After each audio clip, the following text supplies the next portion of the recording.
Hello, and welcome to Projected Meditation. Here we invite you on a unique journey beyond traditional meditation. Prepare to project your mind into captivating stories, feeling every emotion and detail as if you're truly there. This isn't just listening, it's an immersive experience designed to transport your consciousness through the power of narrative. To begin your projected meditation, please follow these simple steps. Find a peaceful space where you won't be disturbed for the next minutes. For the best immersive experience, please use headphones or earbuds. Lie down or sit comfortably, ensuring your body is relaxed and supported. When you're ready, gently close your eyes. This will allow your imagination to unfold freely. Take a few deep, slow breaths, inhaling peace and exhaling any tension. Now listen carefully for the signal. Upon the third chime, your journey will begin.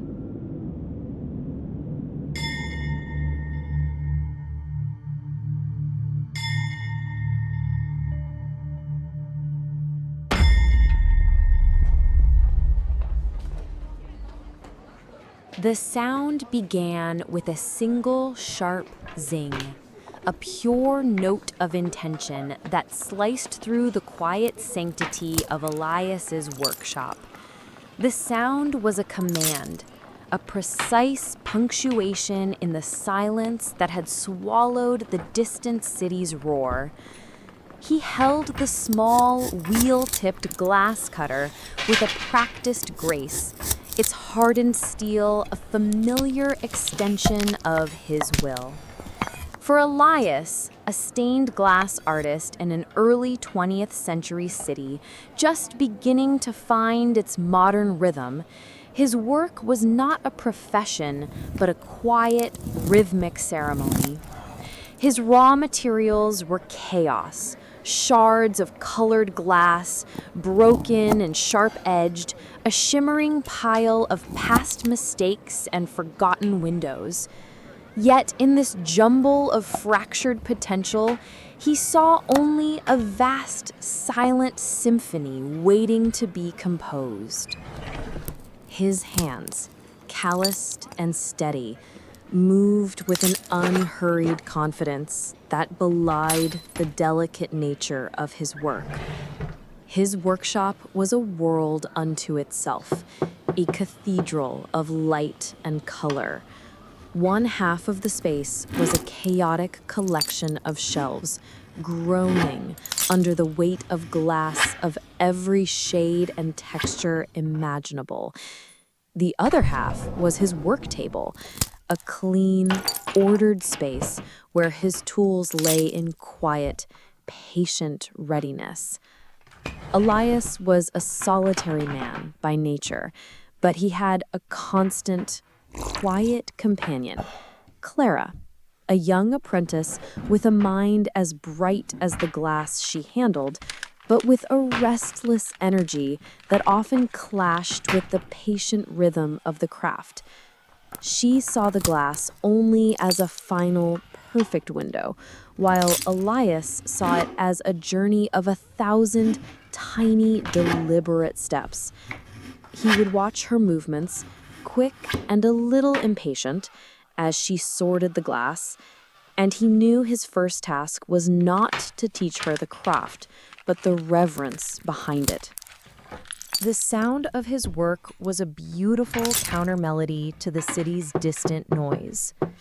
After the zing of the cutter, with a single, practiced snap of his hands, he would break the glass along the scored line.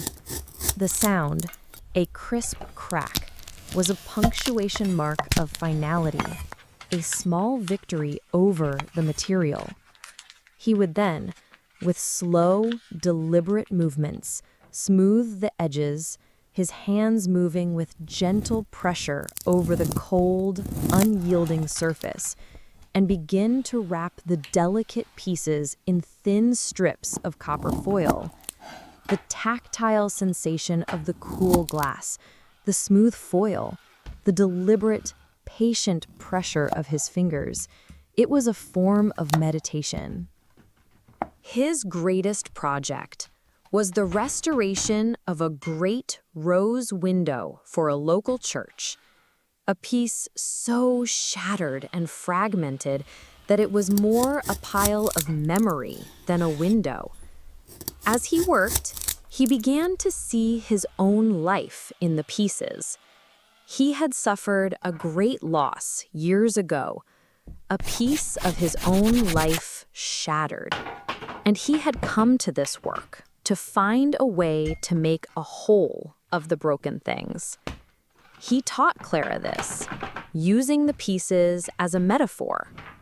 "You cannot rush the pieces, Clara," he would say, his voice calm and low. "You must on each one. You must let it tell you where it wants to be.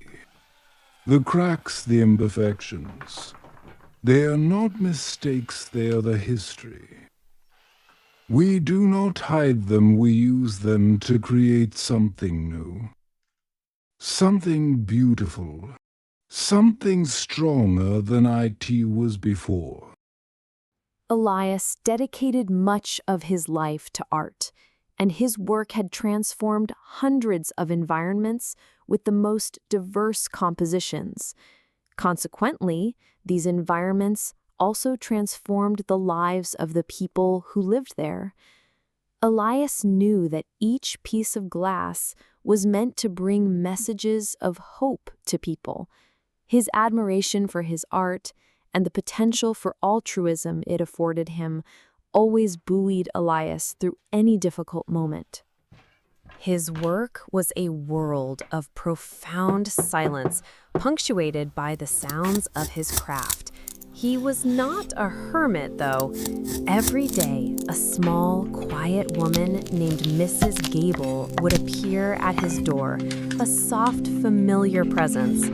She was a widow whose husband had passed years ago, and she was, like Elias, a quiet soul in a world of clamor.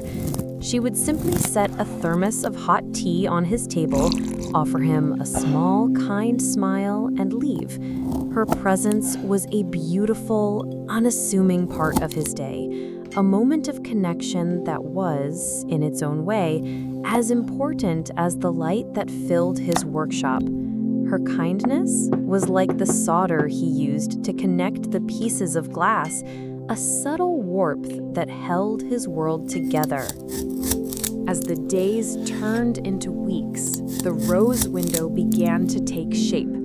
The once chaotic pile of glass began to reveal a story, not of a tragedy, but of a quiet, beautiful grace.